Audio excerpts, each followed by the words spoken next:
bienvenidos a nuestra capacitación de hoy. Es un gusto contar con tu presencia en la sesión de primeros auxilios en el lugar de trabajo, pasos básicos que todos deberían saber. Sabemos que es un tema clave para fortalecer nuestra cultura de prevención en todas las organizaciones donde tenemos operaciones. El día de hoy nos acompaña la doctora Mel Giselle Quintanar Mesa, que cuenta con una amplia trayectoria en todos los temas de capacitación. Estamos seguros que con su profesionalismo, experiencia y liderazgo nos va a dar una capacitación excelente para que todos podamos aclarar cualquier duda que tenemos respecto a este tema y así poder ofrecer una mejor atención hacia nuestros clientes. Meili, sin más, te doy los micrófonos para que podamos comenzar con nuestra capacitación del día de hoy. Es un gusto para mí poder estar participando con ustedes. El día de hoy vamos a ver un tema que aparentemente es básico, pero es fundamental para que todos lo conozcan. Yo creo que todos ustedes ya lo conocen, pero en realidad como poder afianzar este tema, tengo que tener capacitación, cuál es lo básico que debo de tener, me lo supervisan en la Secretaría del Trabajo o no es supervisable por parte de la Secretaría del Trabajo. Sí es importante y sobre todo y principalmente porque su nombre, y como ustedes ya lo saben, así lo dice, primeros auxilios. ¿Qué son los primeros auxilios? Pues es esas primeras atenciones que vamos a dar de forma urgente y temporal después de que una persona haya presentado una lesión. ¿Cuál es el objetivo de los primeros auxilios? Pues mantener a salvo a los trabajadores hasta que reciban atención médica completa o especializada, ya sea que llegue de perdiendo la lesión, la Cruz Roja, y ellos puedan dar el siguiente o alguna ambulancia para el traslado, dar la siguiente atención o termina totalmente hasta que llegan al hospital. Esta es una parte esencial del sistema de gestión de salud y seguridad en una organización. Si ustedes recuerdan, ya habíamos hablado en relación al sistema de gestión de salud y seguridad con la ISO 45001. Entonces, esto también es observable si ustedes quieren entrar en la ISO y en su sistema de gestión.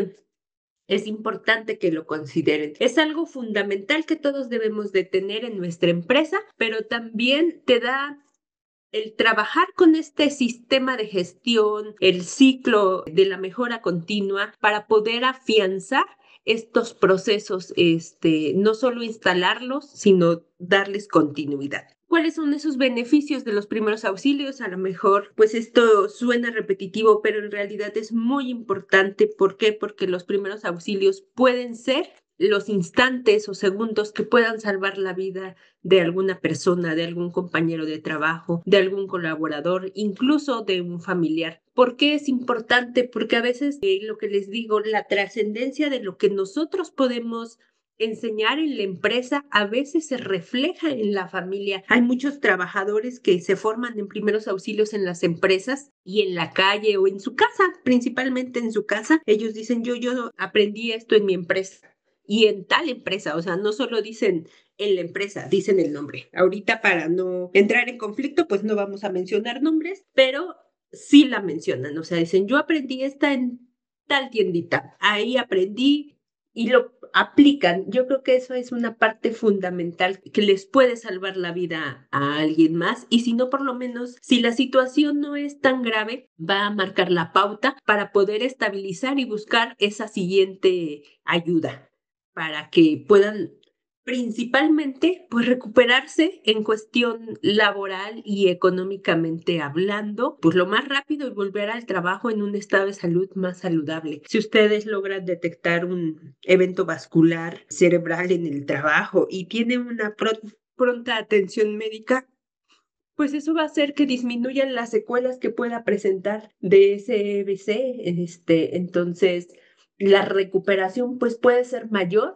y el retorno al trabajo pues cada vez más temprano. Acuérdense que todo lo que hablamos normalmente siempre tiene una base, un fundamento, una legislación. ¿Cuál sería nuestra legislación para los primeros auxilios? Pues en la norma 30 de la Secretaría del Trabajo, ya muy conocida por ustedes, pero volver a insistir, la verdad es que la norma 30 es la madre de todas las normas y aunque de repente con dos, tres comentarios lo menciona, eso lo engloba todo. O sea, porque la norma 30 te habla del cuidado de la salud, de las emergencias. Entonces, al abarcar ese rubro, lo abarca todo, aunque te dé solo las recomendaciones. Y nosotros tenemos que trabajar en desarrollarlas. Y justo es eso lo que vamos a ver y cómo lo desarrollo, porque la norma nada más dice funciones y actividades del responsable de seguridad y salud en el trabajo. No vamos a ver toda la norma 30, solo la parte específica en relación a primeros auxilios. Y dice, debe de incorporar en el programa de seguridad y salud en el trabajo o en la relación de las actividades preventivas y correctivas de seguridad las acciones para la atención de emergencias, contingencias sanitarias que recomienden o dicten las autoridades competentes. Dentro de las emergencias, llámese, o van a estar incluidas la atención de los primeros auxilios. En el punto 7, programa tal cual de seguridad y salud en el trabajo o relación de acciones preventivas y correctivas de seguridad y salud en el trabajo. Estas acciones son para la atención de emergencias y contingencias sanitarias que deben contener fecha de inicio y término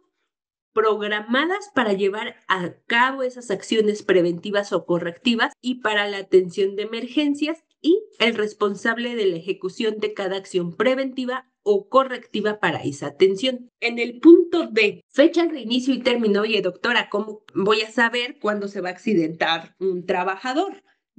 Eso es imposible de saber. ¿Cómo lo voy a programar? No, más bien se refiere para instrumentar las acciones preventivas. ¿Cuáles serían las acciones preventivas? Los primeros auxilios. ¿Y cómo tengo que trabajar en ellos? Pues dando capacitación, haciendo simulacros para prepararnos para que en el momento que verdaderamente ya estoy presentando una situación de emergencia, una situación verdadera de primeros auxilios, pues ya tenga la capacidad de respuesta. Entonces, ¿qué debe de tener también mi programa de seguridad y salud en el trabajo? Debe de tener estipulado dentro de su programa la capacitación para primeros auxilios y después el simulacro de los primeros auxilios, así como capacitan sus brigadas de contraincendios y hacen simulacros, lo mismo para los primeros auxilios. Y debe de estar documentado una vez por año, 2 veces por año. ¿De qué depende esto? Obviamente esto depende de la magnitud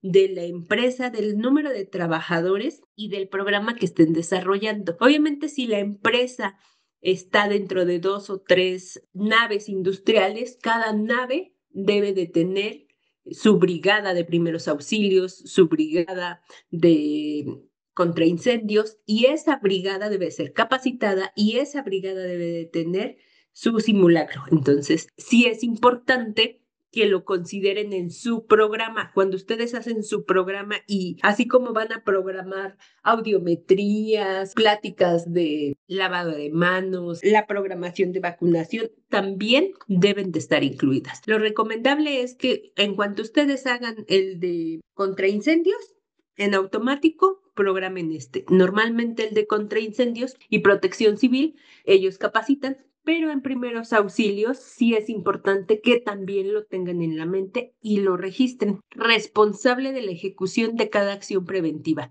¿Quién sería el responsable? En este caso, el titular de la brigada de primeros auxilios. Primero, el titular de salud y seguridad. ¿Por qué? Porque ustedes son los responsables de la capacitación y en segundo mando o de conseguir esa capacitación o realizar la gestión.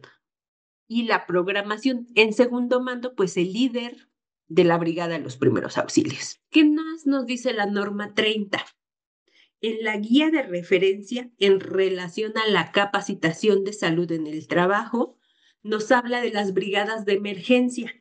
¿Qué tienen que tener esas brigadas de emergencia? Curso teórico práctico de primeros auxilios. Eso es muy importante. No solo es el teórico, también debe de ser teórico práctico. Tienen que tener ambos, independientemente de los simulacros. Es importante que cuando se brinde esa capacitación para sus brigadas, se aseguren de que no solo recibieron la capacitación, también lo ejercen y lo ejecutan de la forma correcta. La atención médica será proporcionada por el personal del servicio médico o brigada de primeros auxilios durante toda la jornada y en el momento en que se preste esta de la siguiente manera. Vamos a determinar quién es el responsable de acuerdo al tipo de urgencia, si la atención será inmediata, dándole prioridad sobre otras actividades. Si yo soy el médico que está en la planta y estoy dando consulta y tengo 5 consultas y está el gerente, pues lo siento mucho, si me acaban de reportar que tengo un accidentado, él tendría esa prioridad. Entonces, tendría que pausar la fila de la consulta o de actividades administrativas que estuviera realizando porque tendría que darle prioridad. Es importante, yo sé que muchos de ustedes acuden a la planta, cumplen un horario, pero después de ese horario, su mano derecha en cuestión de accidentados y lesionados, pues es su brigada de primeros auxilios o su enfermera. A veces tampoco hay enfermera en los 3 turnos, ni está el médico, ni está la enfermera en los 3 turnos. Entonces, a quien más nos respaldamos y va a ser nuestro apoyo, va a ser la brigada. Ellos son los que te van a dar la primera atención y después se comunicarán con ustedes. Pero sí es importante que tenga una buena capacitación, que estén programados para que puedan fungir con estas actividades de la forma más adecuada. ¿Qué debemos hacer en el punto C? Aplicar los primeros auxilios para salvar la vida o evitar complicaciones mayores del lesionado o enfermo, utilizando todos los recursos de servicio médico disponibles para este fin. Debe ser necesario el traslado del lesionado o enfermo a un centro hospitalario. Eso es muy importante, ya sea que abren a la Cruz Roja, Protección Civil o ustedes en algún parque industrial, algunos que tienen convenio directamente y el parque industrial pues tiene su propia ambulancia. Pero ojo, ¿lo puedo dejar solo? Que se vaya, que lo suba a la ambulancia y a ella llegue solo al hospital. No, siempre hay que determinar quién sería el que viaje en el traslado con el paciente hasta ser recibido por dicho centro. Independientemente que se lo lleve la ambulancia, no debe de ir solo. Normalmente debe ir acompañado. Si, no sé, vienen de Chiapas y ustedes están aquí en Querétaro trabajando, dices, no le voy a hablar al familiar en qué momento va a llegar, entonces debe de haber una persona asignada. A lo mejor yo como médico, yo como enfermera no me puedo salir, pero el líder de la brigada o el compañero de la brigada del turno de la jornada matutina sí lo puede acompañar, a él lo voy a designar. Entonces, normalmente la recomendación aquí sería desde un principio decir, ¿sabes qué? En caso de accidente, quien debe de acompañar en el traslado es el líder de la brigada o es el 2 al mando de la brigada. ¿Para qué? Para que independientemente del turno, de la jornada, ellos siempre sepan, el líder, pues el líder es Juan o el líder es Pedro, el segundo al mando es Pedro o es Mario. Ok, él es el que tiene que viajar. No importa el nombre, no tienes que tener el nombre, tienes que tener la asignación del cargo para que no haya confusiones. Es importante, también viene como recomendación en las guías de referencia, de ser posible recabar la información necesaria cuando es un accidente de trabajo y ojo, en la medida de lo posible para el reporte de accidente, para que ustedes hagan su espina de pescado, su diagrama de Ishikawa, la herramienta que ustedes utilicen en un accidente, pero dice en la medida de lo posible. De verdad que me ha tocado la experiencia que el paciente sufrió algún accidente grave, una caída de 5 metros, el paciente sí está despierto, pero en realidad lo que está contestando es incoherente. Entonces el paciente se queja mucho dolor y querían a fuerza que les dijeran cómo se cayó, por qué se cayó. Entonces dices, en este momento tienes que llevártelo. Por eso dice en la medida de lo posible. Si el paciente sufrió una amputación y se está desangrando, pues no lo vas a poder interrogar en ese momento. Si el paciente está grave, si es una amputación de un dedo, en lo que estás poniendo compresión en el sangrado, pues dice, sí, si es una herida simple, conforme le estoy dando los primeros auxilios, le estoy interrogando, oye, ¿cómo te pasó? ¿Cómo te caíste? ¿Con qué te cortaste? Pero cuando es algo grave, pues primero la atención médica. Esto de arriba, el punto D, es tal cual viene marcado cuando pasa un accidente en el trabajo. Cuando la urgencia sea generada por una enfermedad general y que amerite el traslado a un centro hospitalario, el enfermo será asistido por el personal también que se designe para el seguimiento posterior por el servicio médico. Ojo con eso. No sé, el paciente se infartó. Eso no fue un riesgo de trabajo, pero de todos modos tiene que ser acompañado. En el de arriba es muy específico donde habla sobre los accidentes de trabajo, que sí o sí deben de ser acompañados, pero después dijeron, oye, pero si le pasa por enfermedad general, pues también no lo pueden dejar ir solo, entonces hay que poner o designar un responsable. Ese sería como el fundamento legal. Solo recalcando, en la norma 30 vienen en las guías de referencia en el apartado de capacitación de salud en el trabajo en relación a este tema de primeros auxilios. Las guías de referencia no son obligatorias, por eso son guías, pero en el punto 7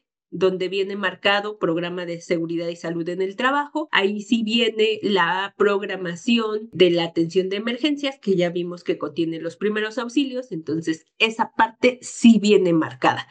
Es como, es obligatorio, pero te voy a dar unas recomendaciones que no son obligatorias, pero que las debes de tener. Entonces, mi recomendación sería, sigan o cumplan con esas guías de referencia, porque al final, aunque son como guía, al ponerlas en el punto 7 es como hay que darles cumplimiento, no nos vamos a escapar de ahí. Ahora sí, ¿cuáles son los elementos del programa de primeros auxilios en el lugar del trabajo? Primero, la gestión y participación de los trabajadores. Análisis del lugar de trabajo, medidas de prevención de riesgos y formación en primeros auxilios. Esto es lo que debemos de considerar si dices, muy bien, yo no tengo primeros auxilios en mi empresa, ¿cómo empiezo? ¿Qué hago para crear ese programa que me están pidiendo en la norma 30? A lo mejor ya tengo parte de mi norma 30, pero la estoy integrando o la estoy reforzando. Gestión y participación de los trabajadores. Una de las primeras cosas que hay que asegurar, pues, es el compromiso con todos. La participación de los trabajadores es la clave para llevar a cabo las cosas operativamente o sobre el terreno. Es importante y como en todo que en el niveles mandos medios y gerencial, el liderazgo, el compromiso para que se pueda implementar y gestionar los procedimientos de primeros auxilios. Ya veíamos nosotros en gestión, todo lo que tenga que ver con gestión tiene que estar involucrados mandos medios y altos.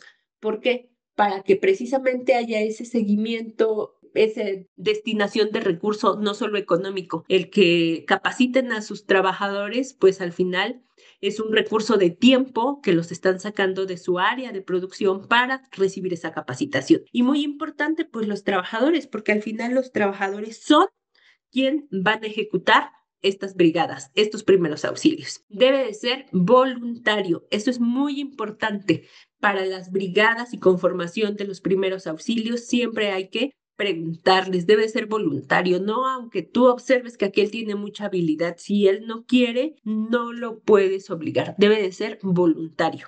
Obviamente dentro de esos voluntarios hay algunos que tienen más habilidad que otro y eso te va a ayudar para designar el líder de la brigada. Análisis del lugar de trabajo. Hay que evaluar cuáles son las operaciones de la empresa, cuáles son esos puntos peligrosos o en qué puede sufrir la empresa.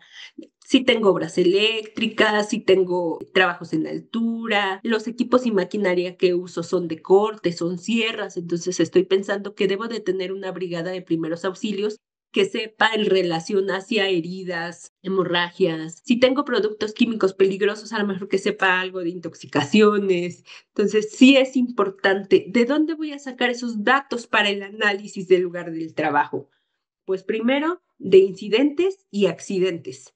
Después, cuasi accidentes, de su evaluación de riesgo, de las propias inspecciones de salud y seguridad y de los registros que hayan tenido. ST7 porque ST7 es el que va enfocado a los accidentes. Debemos de evaluar los riesgos en función de su tipo, gravedad y probabilidad de ocurrencia. Acá les decía, a lo mejor necesito saber primeros auxilios en una intoxicación de productos químicos. Hay unos programas dentro de los primeros auxilios, hay unos temas o unos tópicos básicos que deben de contener, que podría ser la intoxicación, pero en mi empresa no tengo productos químicos.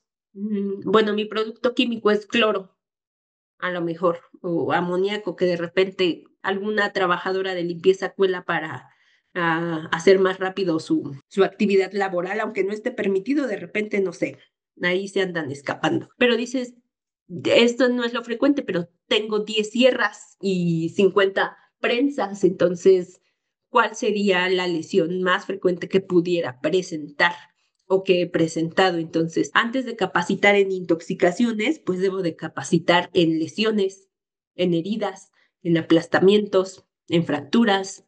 Entonces, sí es importante para que puedan ir armando su programa. A lo mejor, como no es obligatorio, con su análisis ustedes si les preguntaran por qué no tienes dentro de los tópicos intoxicación de capacitación. Sí lo tengo, pero a lo mejor es el tema número 6 o 7 de la capacitación. Bueno, voy a empezar por el RCP, que es el primero que debemos de tener, y segundo por heridas. Esa es la justificación y con eso queda amarrado del por qué empiezan uno con otro. Bien, dentro de esta formación de primeros auxilios, tal cual como su nombre lo dice, hay que darle a los trabajadores las habilidades y conocimientos necesarios para responder adecuadamente a las emergencias sanitarias en el trabajo y lo que hablábamos, de acuerdo a las necesidades y condiciones específicas del trabajo. Formación en primeros auxilios.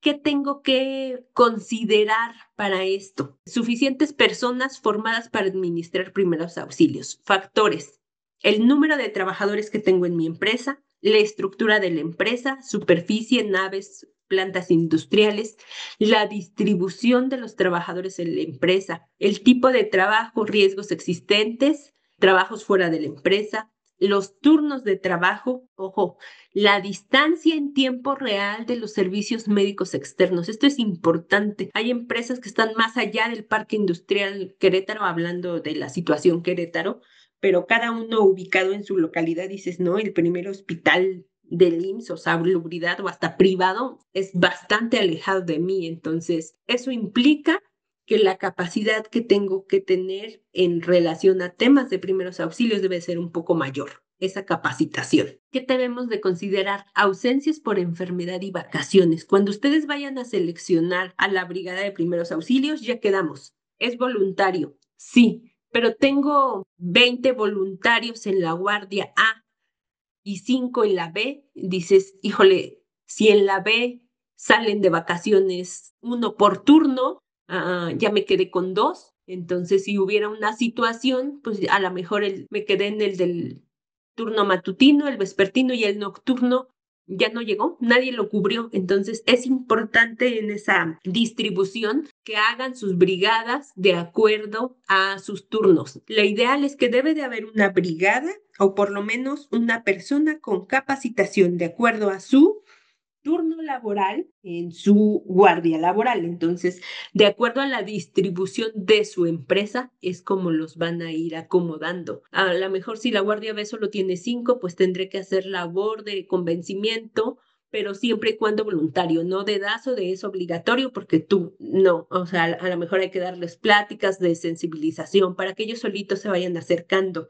Los mismos compañeros que están en la brigada, ellos mismos son las personas que te dicen, oye, tal también está interesado y es hábil, está interesado, yo considero que pudiera entrar. Ellos mismos les van a ir acercando a las personas para que puedan irse armando la capacitación para primeros auxilios. Un trabajo de oficina o un área administrativa de empleados donde solo hay administrativos, un socorrista para cada 50 trabajadores, un socorrista capacitado en primeros auxilios. Ese sería el ejemplo de lo que recomienda, por ejemplo, el Instituto Nacional de Salud y Seguridad en España. En México depende, no están obligados, no está normado cuántos socorristas por cada trabajador deben existir, pero sí es importante que lo consideren. Normalmente, la recomendación es que haya 3 personas que conforman la brigada como mínimo. En capacitación, ojo, de primeros auxilios, la pueden tomar incluso por grupos. No necesariamente todos tienen que ser de la brigada, pero dentro de las pláticas que hacen, no sé, ustedes en el comedor de forma mensual, se pueden ir brindando como estos snacks o charlas de 5 minutos en relación a primeros auxilios para que vayan abonando y de esa forma puedan ir conformando su brigada con personas cada día más interesadas. ¿Qué es importante de esa formación de primeros auxilios? Primero, que conozcan el protocolo Cuando se produce un accidente en un lugar de trabajo, la primera acción es evaluar el entorno al accidentado de manera eficiente y segura. Hay que proteger, avisar y socorrer. Eso significa paz. Proteger, avisar, socorrer. Porque si está en un área donde está a punto de explotar, no le voy a dar RCP justo en esa área. O si está en llamas, no le voy a dar RCP donde esté en llamas. Hay que hablarle a lo mejor a la brigada de búsqueda y rescate para que lo pueda movilizar a un área segura. Ustedes como brigadistas o personas que capacitan a los brigadistas, hay que insistirles mucho que también deben de protegerse para que puedan brindar esa atención o esos primeros auxilios a ese trabajador accidentado.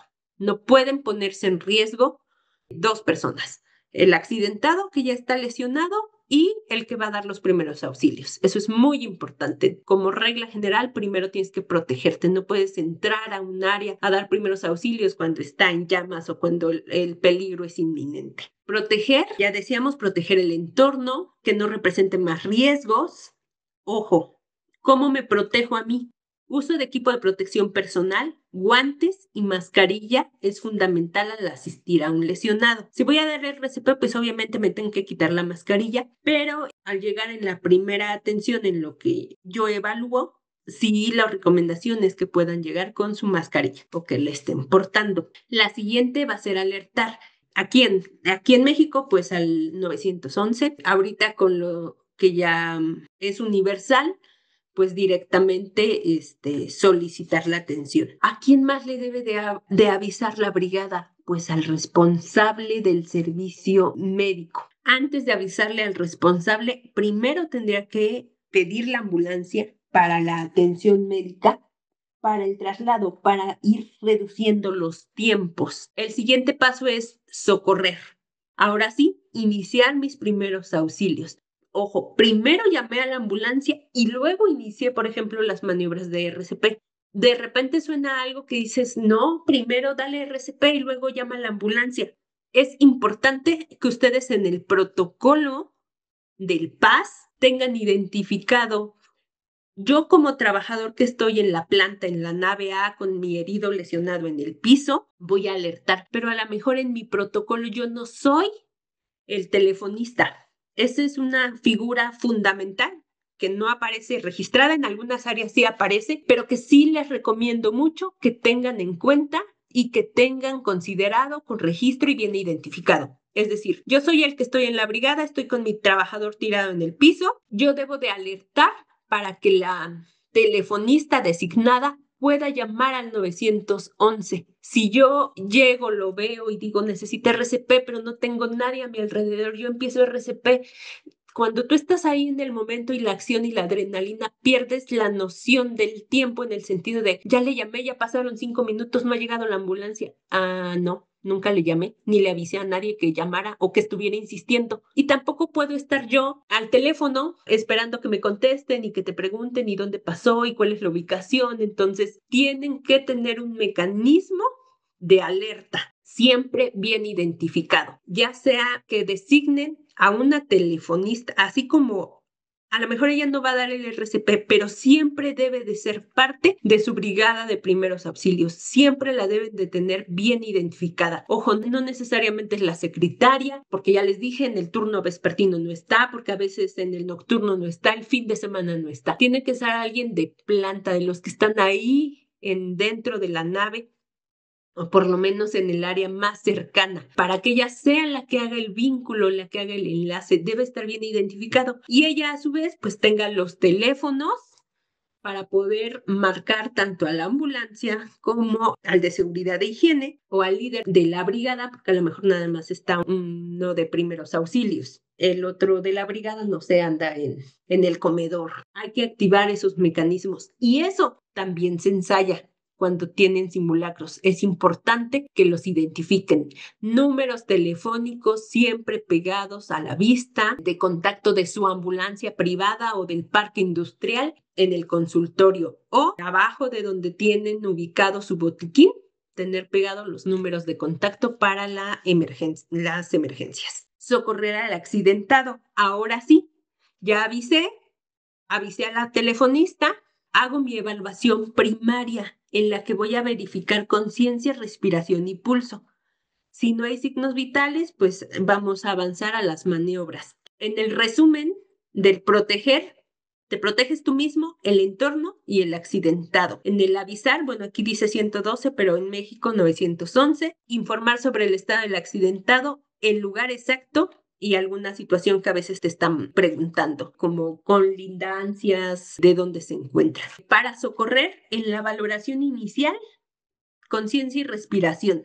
Si es necesario, hay que dar RCP. La segunda valoración, cabeza, tronco y extremidades. Si no es posible mover al paciente, hay que ir por una camilla. En esa valoración primaria, ¿qué debemos de tener? El más común, el ABC. Se extiende hasta el ABCDE.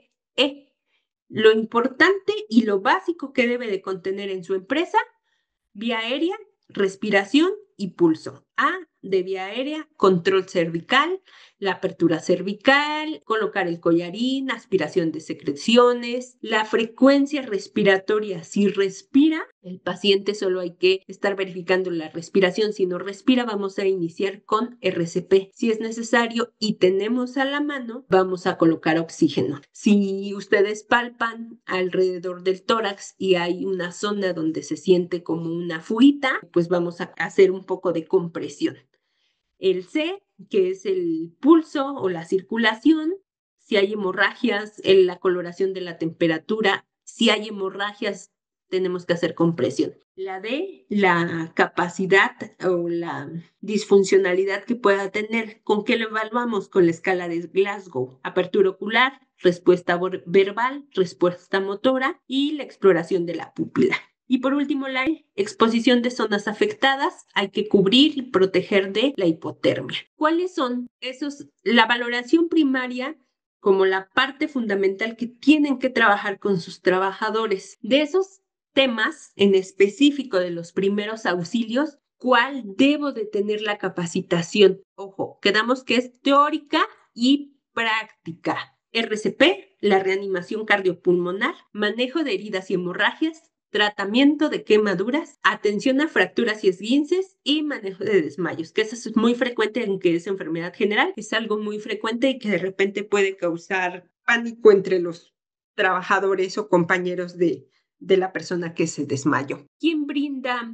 La verdad es que ustedes son ese líder para consolidar los primeros auxilios, para consolidar ese sistema de gestión en los primeros auxilios. Mi recomendación sería hacer, si ustedes tienen la disposición, el tiempo de darles los primeros auxilios, ustedes mismos prográmenlo y capacítenlo, ustedes como médicos. Pero si ustedes están llenos de actividades, pues no es malo conseguir Cruz Roja, Protección Civil, que me pueda dar mi curso de primeros auxilios. Y además tengo un plus, al que me lo dé directamente la capacitación de la Cruz Roja, tengo el reconocimiento para mis trabajadores, que para ellos el reconocimiento o el obtenerlo directamente de una institución como Cruz Roja tiene un estatus un poco mayor, sin demeritar a la empresa. Entonces, sí es recomendable. Yo he visto que los trabajadores se sienten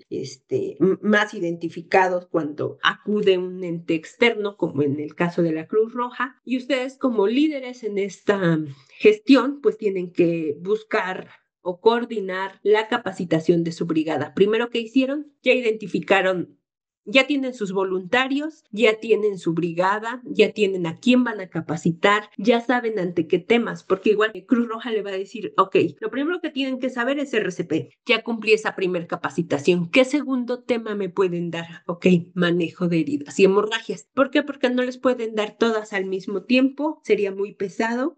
Y sobre todo porque al evaluar las habilidades, de repente es mucha información. Entonces, la recomendación es que se capacite tema por tema de cada uno de estos temas. Ya decíamos RCP, quien en su empresa tiene la posibilidad de usar un desfibrilador externo automático, también es ideal. A pesar de que el desfibrilador normalmente te va dando las instrucciones, tiene las instrucciones y es fácil, a muchas personas les puede dar miedo usarlo.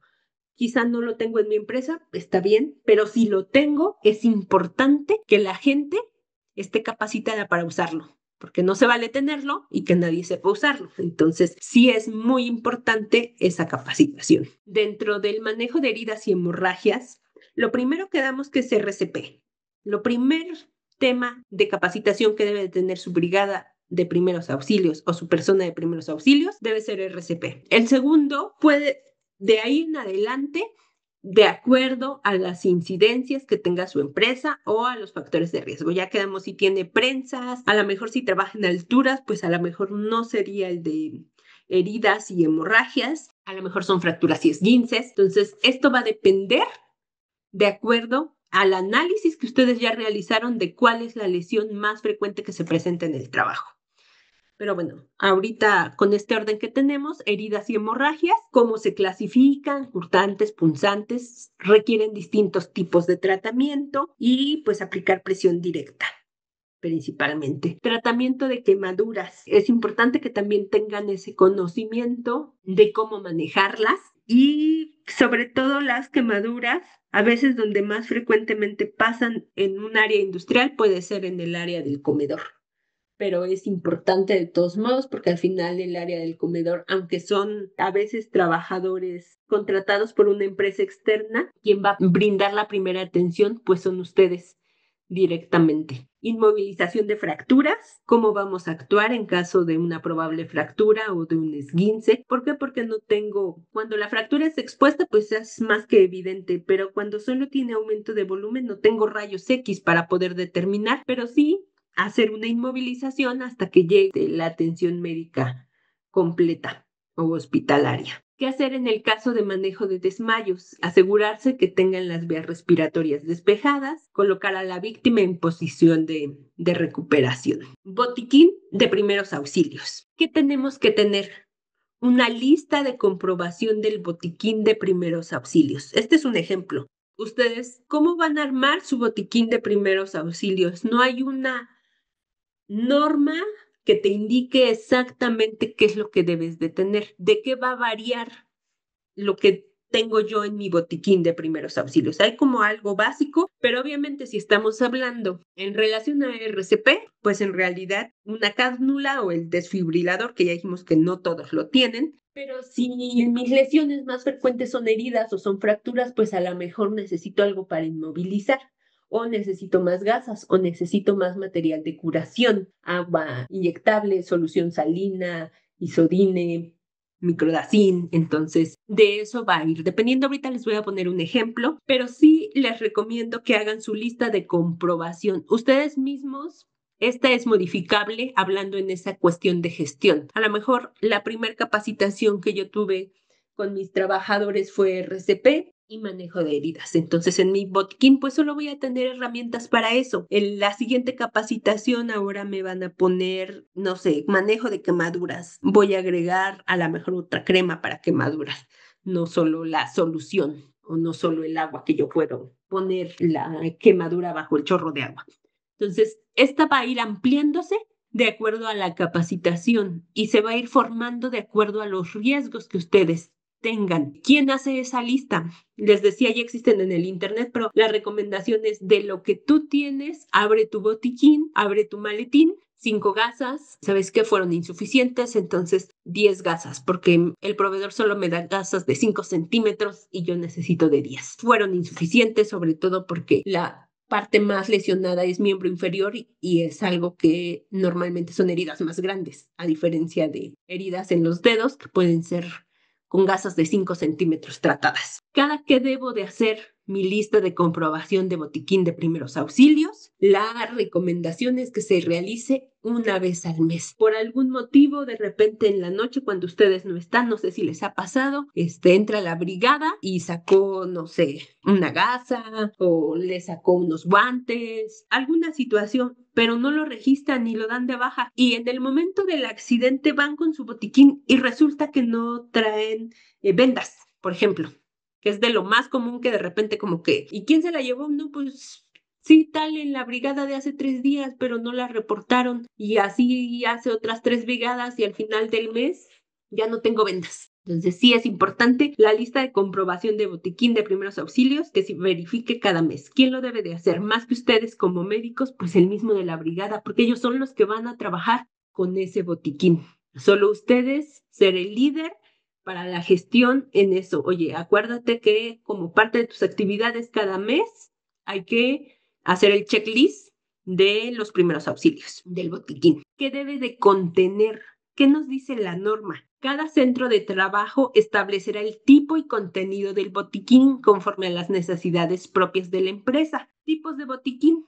Será con base al tipo de la actividad que se vaya a desarrollar o al sitio en que se encuentra. ¿Cuáles son las características que debe de contener? Fácil transporte, visible y de fácil acceso, identificable con una cruz roja, el peso no debe ser excesivo, sin candados o dispositivos que dificulten el acceso. Eso también de repente es frecuente, por lo que les acabo de platicar, es que fueron y agarraron una venda porque pues el botiquín está libre y de repente le ponen un candado para que no se anden perdiendo las vendas, pero al momento de tener una emergencia resulta que nadie encuentra las llaves del candado. Entonces, aguas por eso la insistencia en el checklist de el contenido de su botiquín de primeros auxilios. Y ahora sí, un ejemplo del contenido del botiquín: instrumental básico, tijeras y pinzas, material de curación, 2 parches oculares, vendas, gasas estériles de distintos tamaños y en bolsas individuales, vendas,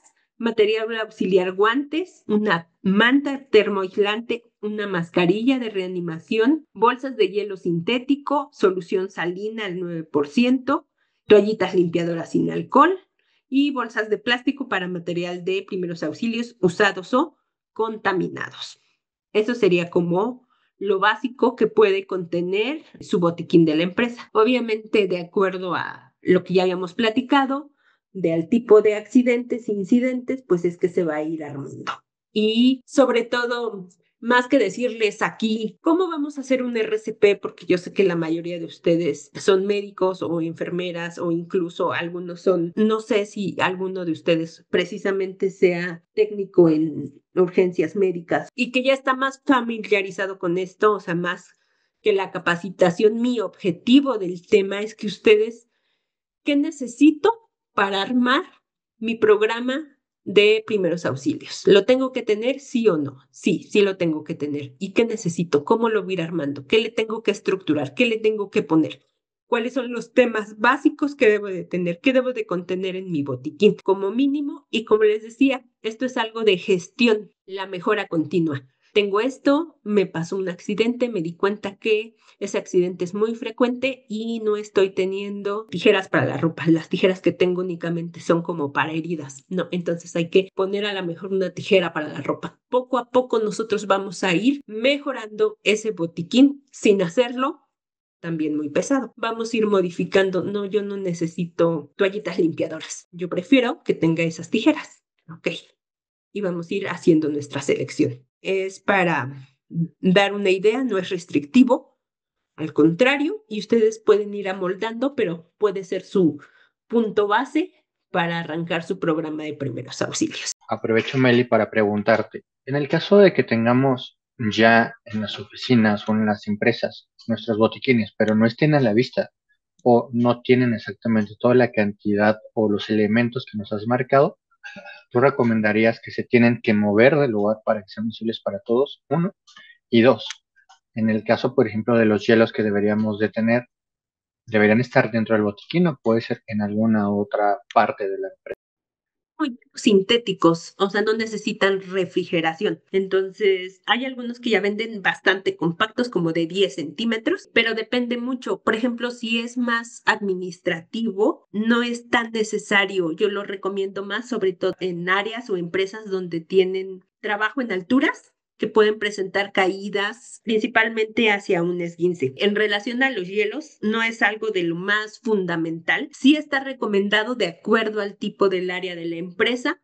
Lo fundamental sería la primera parte donde tienen las tijeras, las gasas, las vendas, las soluciones. Y en relación a lo visible, ese sí es un punto muy importante que tienen que tener la visibilidad, incluso la señalética de botiquín de primeros auxilios, tal cual marcado, y abajo el botiquín, para que sea visible. Aunque el botiquín tal cual no sea visible, la señalética sí, para que cualquiera visualmente levante la cabeza y diga, es allá en la esquina, y ya saben que abajo de la señalética pues está colocado el botiquín. Ojo, es importante, normalmente el botiquín debe de estar en el consultorio, debe estar en la planta. Está dentro de la planta, pero en la nave como tal, donde está la operación, porque a veces el botiquín de primeros auxilios solo lo encuentran dentro del consultorio. Entonces, la recomendación es que el botiquín, tengan un botiquín dentro de la nave, donde realmente es el área de las operaciones, porque normalmente en el servicio médico pues tienen gasas, tienen tijeras, tienen soluciones, entonces ya está como armado. El botiquín es para esas áreas fuera del consultorio en la nave. Hay quien tiene dos, uno en el consultorio y de ahí se lo lleva a la brigada, pero la recomendación siempre es directamente en el área de producción, en donde está la nave, donde se debe de ubicar el botiquín. Aprovecho de una vez para agradecer sinceramente a la doctora Mele Giselle Quintana Mesa por compartir sus conocimientos con este tema tan importante que fue los primeros auxilios en el lugar de trabajo. También aprovecho para agradecerles a todos los asistentes por su participación y compromiso con la formación continua. Estamos seguros que a través de estas capacitaciones podremos ir mejorando nuestros conocimientos y también la calidad del servicio que ofrecemos. Todo lo que platicamos, ustedes como líderes en su servicio de salud, son los encargados de esta gestión. E independientemente si tengan ISO, si se quieran registrar o no, al final la vida misma te hace que tengas que tener la gestión continua de forma directa. Entonces, ustedes trabajenlo, sean los líderes de esta parte de la salud y seguridad en el trabajo, son las cabezas y son quien van a dar esa organización y esa pauta. No es válido capacitar, delegar, para que también ustedes, como parte de ese liderazgo, no se queden con todo el trabajo. Tienen que distribuir para que todo es un engrane y todo pueda fluir adecuadamente. Siendo las 12:04, la damos por terminada. Que tengan un excelente inicio de semana.